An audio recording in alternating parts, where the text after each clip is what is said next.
Welcome to the show, everybody. This is the Digital World Podcast, bringing you some heart-hitting news that will knock your pants off. Now, today we want to discuss the Moneygram deal. Now, I know it's old news by now, but I wanted to present a scenario. Now, the scenario in which I want to talk about has to do with, is this just a test, or was it just a test? And if so, does this mark the beginning of the ripple shockwave throughout the whole entire financial system? Does it? Now, I want to look into this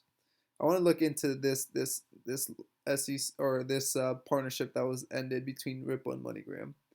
Now, we saw a video on the Digital Perspectives, and shout out to Digital Perspectives for having this video of him and David Schwartz discussing having a partner that would allow for them to run high volume tests. And this makes me wonder, because he does mention, I'm paraphrasing here, that they would have to incentivize a company in order to work with their software and their coin XRP. Now, if that's the case and they've proved what they needed to prove, does that mean that the big boys are next? The major players? The big brothers? Now, you need to ask yourself the question, is this it? Have they proved all that they needed to prove? Now, each day it seems like getting closer to having some kind of clarity. And with that clarity, 99% of the cryptos in the space are going to die. There are not 8,000 different solutions out there, or problems that need the solutions from what the coins are. Like, you're not gonna have like that sushi coin that was a scam. What, you're gonna solve a sushi problem? No, it's not gonna happen. Now, you have to start asking yourself, how close are we? How close are we? And I'm of the opinion that something has to happen in order to make Ripple the lender of last resort. And if I recall, there was an interview with Brad Kimes and Miguel Villas that talked about his perspective. And he said that he saw Ripple as sort of a lender of last resort. Now that's interesting. How do you become a lender of last resort? Maybe there's a liquidity crisis, right? We know that the velocity of money has been crashing to the floor. So, I mean, you can print as much money as you want and give out as much stimulus as you want, but if there's no velocity, it doesn't matter. 7 trillion times zero is still zero. It's not gonna help your velocity if people aren't spending the money. Now, this is one of the scenarios in which it could happen, and if it does happen, it can introduce a solution, because it's problem, reaction, solution. It's a Hegelian dialectic. Now, check out this video, and shout out to Darren Moore Jr. for awesome content and for putting out videos that are very insightful. And hear this from the World Economic Forum. Let's see here. We want protection for consumers. We want it to be a transparent. Let me take it off 2-speed. There we go. We want security for that. I don't think anybody can argue with that. It's hard to argue with it. You could, but you'd be kicked out of the system immediately. But I think the issue really is, what are we trying to regulate and how are we trying to go do that? For instance, again, when I was at Amex and we were doing stress testing, and we were stress testing, what if the housing market collapsed this much and what would happen, et cetera. I'm like, you know what?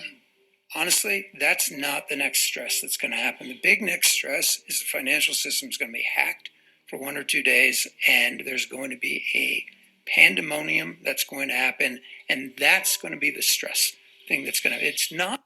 Now he's saying it is. He's almost talking about it like it's a certainty, like it's gonna happen. In this last sentence he just said. Now pay attention to this next sentence. He almost like backtracks and like says, "Oh, if it's a possibility, like it could happen." But I'm pretty sure he knows what's coming. Listen up. Not what happened, it is probably what is likely to happen going forward. And that wasn't part of the stress test, for instance. I think it's a big oversight because I think, not to be pessimistic, I think it's likely that something like that could happen in our system. I hope it doesn't, but we face pretty serious opponents out there. Right. Now, in my opinion, they're just buttering us up, getting us ready for what's gonna happen. Because once you hear that stuff and you hear it over and over and over, it's like, oh, okay. When it happens, it's like, oh, it happened. So this is a real possibility, and I think when you want to introduce something new, you have to create a problem, get a reaction, and then you'll have the solution. Now, the last clip I want to show you has to do with Jim Rickards um, talking about this very same idea.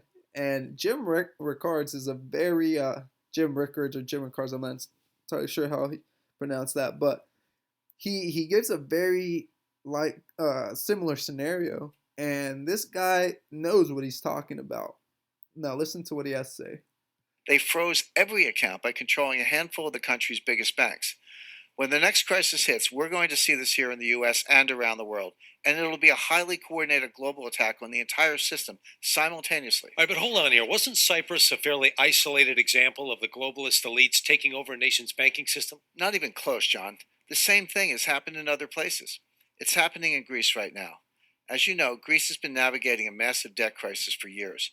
In 2015, the IMF and their partners moved in to recapitalize Greece's banks. That just means they agreed to pump capital back into the stalled system, like priming a pump. In return, the IMF demanded control of the banks and citizens' individual accounts by default. Suddenly, Greek families weren't allowed to withdraw more than $460 per week. Imagine trying to pay your mortgage, gas, and groceries on less than $500, let alone your medical insurance. Of course, it led to widespread panic, rioting, and worse. And that's exactly what we'll see on a global scale when the next crisis hits. Now, clearly, a national freeze can devastate the citizens big time. So, my question is, why would the elites even want to do that? Well, you're right, of course. This has been devastating to Greek citizens. But the short answer is control. To save itself from insolvency, Greece gave up its economic autonomy. The country is, for all intents and purposes, under the control of the European Central Bank and the IMF. Yet this top down approach still hasn't solved the problem. As one Greek official told Reuters, the banks are in a deep freeze, but the economy is getting weaker. This is a microcosm of what we're about to see in America and around the world. But still, I mean.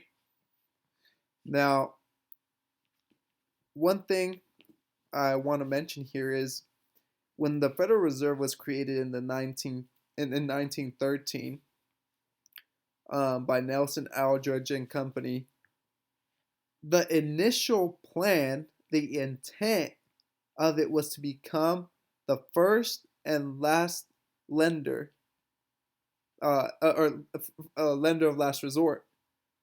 And if a scenario like this happens in the United States, the Federal Reserve will have accomplished its goals.